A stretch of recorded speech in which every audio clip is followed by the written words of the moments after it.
Se naħdmu biex il-pazjent jingħata l-aqwa servizz meta jkun għaddej minn mument diffiċli.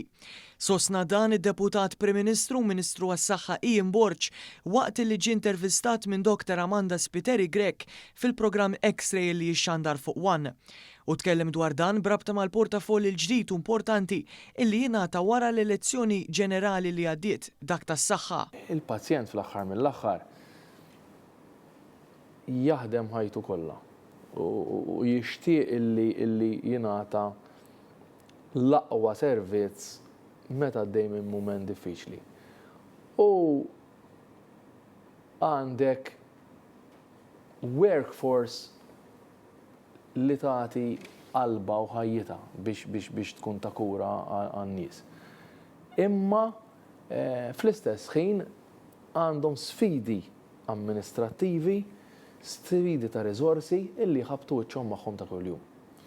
Dr. Ian Borg tenna li minkejja diversi sfidi li hemm brabta mal-infrastruttura u anki servizzi u determinati li jaħdem u jkun hemm sinerġija bejn il-gvern, l-oppożizzjoni u anki l-unions li huma parti kruċjali minn dan is-settur.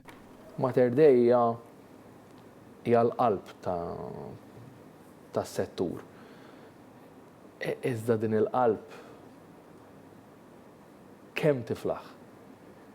Kemm huwa importanti illi fil-komunità, it-tabib tal-familja, il-bereġ tas-saħħa, u allura s-sistema sħiħa tal-kura primarja.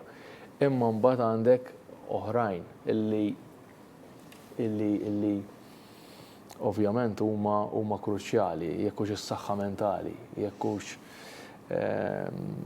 hux il-gżira Awċija, in-naħa ta' fuq tal-pajjiż li m'għandu xejn viċin ta' l-Isptar Ċensu Mowran. Dr. Ian Borg tem jaċċenna li l-messaġġ li jibgħat il-poplu Malti Wawċi, gvern laburista, għandu dejjem jismagħhom għax bekk biss jista' jibqa' jkun ta' spalla u jmexxi għal ġid ta' ċittadini. Nies qed tgħidilna komplu aħdmu, tieħdunix for granted. Tieħdunix for granted. Tajnikom messaġġ sena u nofsilu, sentejn ilu. Ħafna minn dawk in-nies ġew lura u reġgħu taw fiduċja għall Partit Laburista fil-gvern.